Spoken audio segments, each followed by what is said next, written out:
Hello friends. तो आज हम अपना एक न्यू टॉपिक स्टार्ट करने जा रहे हैं जिसका नाम है सिगमंड फ्राइड का मनोविश्लेषण सिद्धांत।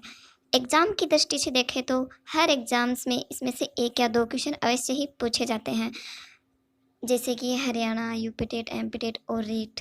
इन सब एग्ज़ामों में इससे संबंधित क्वेश्चन आते हैं। तो किसी भी टॉपिक को स्टार्ट करने से पहले हमें ये पता होना चाहिए कि उस टॉपिक से संबंधित एग्ज़ाम में किस प्रकार के क्वेश्चन आते हैं। चलो तो हम अब क्वेश्चन स्टार्ट करते हैं जो पिछले एग्जामों में इससे संबंधित पूछे गए। हमारा पहला क्वेश्चन है, फ्राइड के अनुशंसित व्यक्तित्व की बनावट के अनुसार निम्न में से कौन मूलभूत तीव्र इच्छाओं के उठने के साथ ही तुरंत व अनैच्छिक रूप से सभी नियम तथा जीवन की सत्य तथा अनैतिकता की अवहेलना करते हुए संतुष्ट करता है। मतलब जो फ्राइड ने जो व्यक्तित्व के जो अलग अलग घटक बताए उनमें से कौन सा ऐसा है जो बस किसी को भी ध्यान में न रखते हुए अपने आप को संतुष्ट करना चाहता है, जैसे कि जीवन की सत्यता और नैतिकता को ध्यान में न रख के अपने आप को संतुष्ट करना चाहता है। तो ये क्वेश्चन 2017 के एग्जाम्स में आया हुआ है। तो इसके आंसर के बारे में हम विस्तार से डिस्कस करेंगे आगे। एक अन्य क्वेश्चन जो कि 2011 के एग्जाम में पूछा गया है कि जिन इच्छाओं की पूर्ति नहीं होती उनका भंडार ग्रह कौन निम्न में से कौन सा है। मतलब जिन इच्छाओं की पूर्ति नहीं होती वो हमारे कौन से मन में या फिर व्यक्तित्व के प्रकार में या फिर घटक में चले जाते हैं। तो इन सब का अध्ययन करते हैं। चलो अब हम अपना टॉपिक स्टार्ट करते हैं। आई होप आपको अंत तक सब कुछ समझ में आए। तो सिगमंड फ्राइड के अनुसार प्रत्येक व्यक्ति का व्यक्तित्व कितने घटकों से मिलकर बना आता है? 3 प्रकार के घटकों से। सिगमंड फ्राइड ने बताया कि प्रत्येक व्यक्ति का जो व्यक्तित्व है 3 प्रकार के घटकों से मिलकर बना आता है, जिसमें से इन्होंने क्या बताया? व्यक्तित्व के घटक। व्यक्तित्व के कितने घटक बताए? 3 घटक बताए। जैसे पहला है इदम, दूसरा है अहम और तीसरा कौन सा है? परा अहम। इंग्लिश में इनको कहते हैं इड, ईगो और सुपर ईगो। तो सिगमंड फ्राइड ने व्यक्तित्व के कितने घटक बताए हैं? 3 घटक बताए हैं, इदम, अहम और पराअहम। तो हम इनके बारे में थोड़ा थोड़ा जान लेते हैं। इदम क्या होता है? इदम विकास की व्यक्तित्व की ऐसी अवस्था या फिर घटक होता है जिसमें व्यक्ति के शारीरिक इच्छाओं पर मानसिक इच्छाओं का नियंत्रण नहीं रहता। जो शारीरिक इच्छाएं होती हैं व्यक्ति की, जैसे कि मुझे ये काम करना है, तो अगर मस्तिष्क ऐसे कहता है कि नहीं इसे नहीं करना, तो आपका शारीरिक इच्छाओं पर क्या होगा? मस्तिष्क का नियंत्रण नहीं होगा। अगर आपको ऐसा करना है तो आप ऐसा ही करोगे। ऐसा किसमें होता है? इदम में। और अहम में क्या होता है? नहीं, अगर आपका मस्तिष्क इसे कह रहा है कि नहीं ये काम मुझे नहीं करना चाहिए, तो अहम आपको वो काम नहीं करने देगा। अगर आपका परा अहम होगा तो ये पराया में क्या होता है कि व्यक्ति नैतिकता के नियमों पर चलता है। जो नैतिक होता है, मतलब समाज के लिए सही होता है, जिसके नैतिक मूल्य होते हैं, कोई ना कोई पराया हम क्या करेगा? उस पर चलेगा। तो अब हम इनके एक एक की विशेषताएं देख लें। सबसे पहले हम देखेंगे किसकी? इदम की, यानी इड की। तो इड हमारे सिगमंड फ्राइड ने ही मन के भी 3 प्रकार बताए हैं। तो इड हमारे कौन से मन से रिलेटेड रहता है? अचेतन मन से। जो हम इदम की जो विशेषताएं पढ़ेंगे वो वही हमारे अचेतन मन की भी होंगी। तो सबसे पहली विशेषता हमने क्या पढ़ी? शारीरिक इच्छाओं पर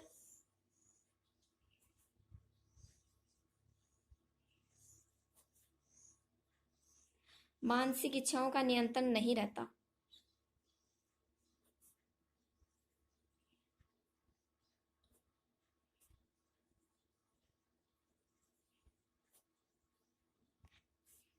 एक विशेषता होगी अचेतन मन से संबंध रखता है। एकदम किससे संबंध रखता है? अचेतन मन से। और शारीरिक इच्छाओं पर मानसिक इच्छाओं के क्या नहीं होगा? नियंत्रण नहीं होगा। ये सबसे अधिक प्रभावी कब होता है? बाल्यावस्था में। ये सबसे अधिक प्रभावी बाल्यावस्था में होता है। और एकदम की एक विशेषता पाई जाती है कि यह पशु प्रवृत्ति का होता है। आगे मैं इन सबकी आपको बताऊंगी कि किस प्रकार से स्वार्थी होता है। जब व्यक्ति में एकदम प्रभावशाली होगा तो व्यक्ति पशु प्रवृत्ति का होगा, स्वार्थी होगा, लालची होगा, लालच करेगा, किसी भी असहयोग की भावना होगी। तो हमने अभी भी कहा कि ये बाल्यावस्था में प्रभावित होता है। और बाल्यावस्था के बच्चों को आपने देखा होगा कि वह जैसे कि उन्हें कोई चीज चाहिए तो वह ये नहीं देखते कि यहाँ पे कोई लोग हैं या फिर हमें कोई देख रहा है, उन्हें बस ये चीज चाहिए तो चाहिए। आपने बहुत सारे बसों में सफर करते हुए देखा होगा कि बच्चे किसी चीज, मान लो उनको आइसक्रीम खानी है, अगर मम्मी उन्हें नहीं दिलवा रही तो वो वहीं पे रोने लग जाते हैं। वो ये से नहीं देखते कि हमारे आस पड़ोस पड़ोस के लोग हमें देख रहे हैं या फिर नहीं देख रहे हैं, क्योंकि उनकी शारीरिक जो इच्छा है उन पर मानसिक इच्छाओं क्या नहीं है, नियंत्रण नहीं है, उनमें पशु प्रवृत्ति पाई जाती है।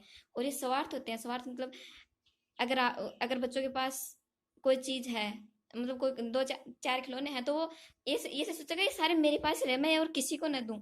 ऐसे की भावना पाई जाती है और इनमें नैतिकता बिल्कुल भी नहीं होती। और सबसे इदम कौन से सिद्धांत पर कार्य करता है, सबसे इंपॉर्टेंट बात, इदम कौन से सिद्धांत पर कार्य करता है, प्रसन्नता के सिद्धांत पर। मतलब इदम ऐसा होता है कि बस मेरे को आनंद चाहिए, चाहे किसी भी प्रकार से, चाहे किसी को नुकसान हो रहा हो, चाहे या अनैतिक तरीके से हो, चाहे असामाजिक तरीके से हो, बस मेरे को क्या चाहिए, आनंद चाहिए। आप जैसे कि एग्जाम्पल देखते हैं, मान लो आपके सामने कोई पेन है और वो आपको बहुत ही अच्छा लग रहा है, तो आपका ये अचेतन मन या फिर एकदम क्या कहेगा, मैं इस पेन को चुरा लेता हूँ। ये ऐसे कहेगा नहीं, मेरे को ये पेन चाहिए चाहिए, मेरे को कोई देख रहा है या फिर मेरे को दंड दंड मिलेगा, इससे मुझे कोई मतलब नहीं है। आपका अचेतन मन और एकदम कहेगा कि नहीं, ये पेन तो मैं चुरा ही लेता हूँ। तो इसमें क्या होता है, ये आनंद के सिद्धांत पर कार्य करता है। और एक बात, इसमें क्या होता है, दमित इच्छाओं का भंडार होता है। एकदम क्या होता है, दमित इच्छाओं का भंडार। अब आप ये सोचेंगे कि दमित इच्छा कौन सी होती है।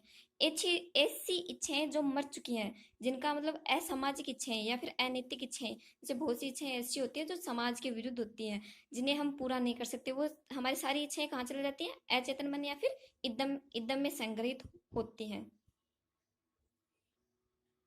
तो हमने देखा कि इदम की कौन कौन सी विशेषताएं हैं। अचेतन मन बाल्यवास से संबंधित शारीरिक इच्छाओं पर मानसिक इच्छाओं का नियंत्रण नहीं होता, पशु प्रवृत्ति पाई जाती है। आनंद आनंद के नियम पर कार्य करता है, इसलिए इसे सुखवादी मन भी कहते हैं। मतलब इसे भी किसी भी कंडीशन में बस मुझे सुख चाहिए, सुखवादी मन भी कहते हैं।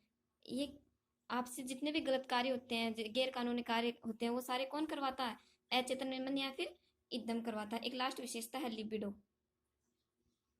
आपसे पूछ लिया जाए कि लिबिडो की विशेषता किसमें पाई जाती है, तो लिबिडो की विशेषता कहाँ पाई जाती है, इदम में। लिबिडो के अंतर्गत किन किन को रखा गया, प्रेम, स्नेह, काम प्रवृत्ति,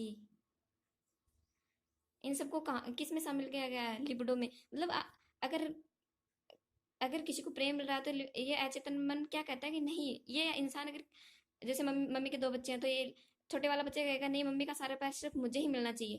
मतलब इसमें स्वार्थ की भावना होती है। तो ये हमने देख लिया अचेतन मन। और ये एक इसकी ये विशेषता और है कि एकदम क्या होता है, जन्मजात होता है, जन्मजात। बाकी दो दो जो है, अहम और परम परम अहम, ये हमें समाज से मिलते हैं, अर्जित होते हैं। इन्हें इन्हें सुधारा जा सकता है, मतलब इन्हें निखारते हैं। विद्यालय में जब जाते हैं तो हम किन का करते हैं, अहम और परम अहम को क्या करते हैं, हम पढ़ेंगे अहम या फिर ईगो। तो ईगो का संबंध कौन से मन से होता है, अर्ध चेतन मन से। ईगो का संबंध कौन से मन से होगा, अर्ध चेतन मन से।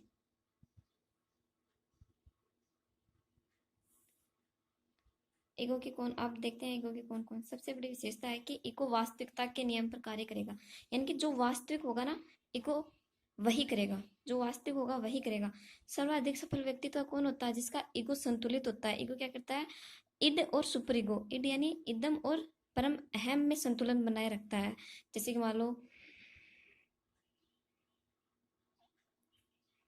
मान लो, आपको बाइक चलानी है, तो सुनसान, तो आपका एकदम क्या कहेगा, मैं उसको इसको पूरी 500 की स्पीड में चलाता हूँ, तो 100 की स्पीड है तो 100 की स्पीड में चलाता हूँ, पूरी स्पीड से चलाता हूँ।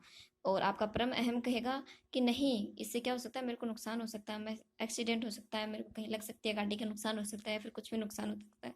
तो अहम क्या करेगा, अहम इन दोनों के बीच का रास्ता निकालेगा। जैसे कि अहम कहेगा कि नहीं, इन दोनों के बीच का रास्ता निकालते हैं, और मैं इस गाड़ी को थोड़ी मतलब कम स्पीड में चलाऊंगा और सुनसान सड़क पे चलाऊंगा और इस तरह से चलाऊंगा तो मेरे कुछ भी नुकसान नहीं होगा। तो ये क्या करता है, वास्तविकता के नियम पर चलता है, कौन, अहम। और ये सबसे अधिक प्रभावी कब होता है, युवावस्था में। तो इसकी प्रथम अवस्था है युवावस्था में सर्वाधिक प्रभावी।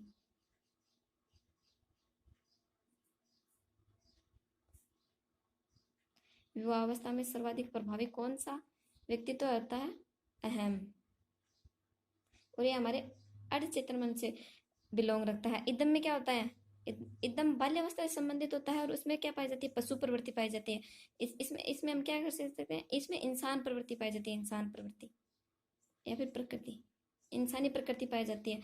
वास्तविक कौन से नियम पर आधारित है, हमारा जो इद था वो आनंद के नियम पे आधारित था, कि मेरे को तो बस आनंद चाहिए किसी भी प्रकार से। ये हमारा कौन से नियम पर आधारित है, वास्तविकता के नियम पर, वास्तविकता, वास्तविकता के नियम पर आधारित। जिसका अहम संतुलित होगा वो व्यक्ति कैसे होंगे, मिलनसार होंगे। कैसे होंगे, मिलनसार, जिसमें स्वार्थ की भावना नहीं पाई जाएगी, सहयोग की भावना पाई जाएगी। मतलब ये क्या होगा, एकदम से विपरीत होगा, सहयोग की भावना पाई जाएगी और पूर्णता की भावना पाई जाएगी। ये पूर्णता की भावना किसमें पाई जाती है, ये किसी एग्जाम में पूछा हुआ है, पूर्णता की भावना किसमें पाई जाती है, अहम में पाई जाती है। एक होगा सबसे इंपॉर्टेंट कार्य क्या होता है, यह है इड और सुपर ईगो में क्या रखता है, संतुलन बनाए रखता है। अगर अगर आपका इड इड ये कहता है कि मेरे को ये काम करना है, तो आपका परम अहम करेगा नहीं, इसे ये नुकसान हो सकते हैं। तो आपका अहम क्या कहेगा, नहीं, इसका हम बीच का रास्ता निकाल लेते हैं। तो ये किसके, रेफरी की तरह कार्य करेगा, पुलिसमैन की तरह कार्य करेगा कि इसको भी नुकसान ना हो, इसको भी नुकसान ना हो, और हमारा काम भी हो जाए। तो ये क्या होता है, अर्धचेतन मन से संबंधित रखकर युवावस्था में सर्वाधिक प्रभावी होता है। इंसानी प्रवृत्ति किसमें पाई जाती है, अहम में पाई जाती है। मिलनसार व्यक्तित्व है, सहयोग होते हैं, पूर्णता की भावना पाई जाती है।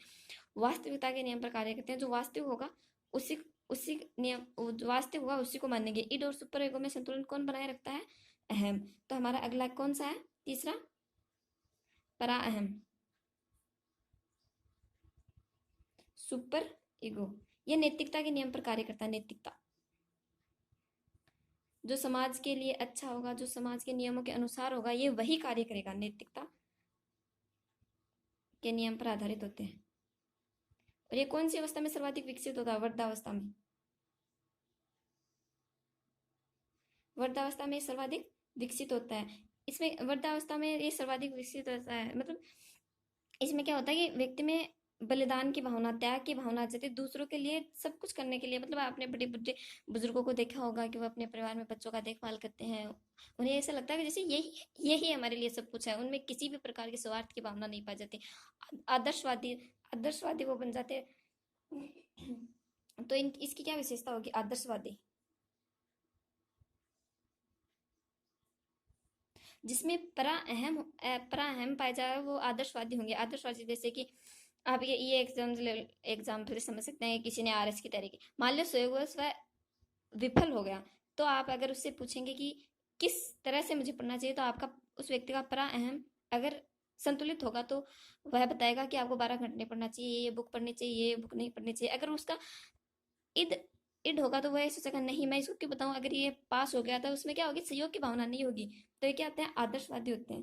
और सहयोग की भावना देव दैत्य भाई देवता का रूप ले लेते हैं। मतलब अब मुझे कुछ नहीं चाहिए, जो मतलब दूसरे हैं वही मेरे लिए सब कुछ है, जो मेरे परिवार है वही मेरे लिए सब कुछ है। ये किस में होता है, पराहम में। बलिदानी होते हैं, बलिदान देते थे, अपनी इच्छाओं को त्याग देते हैं, अपनी इच्छाओं क्या कर देते हैं, त्याग कर देते हैं, और समर्पण की भावना पाई जाती है।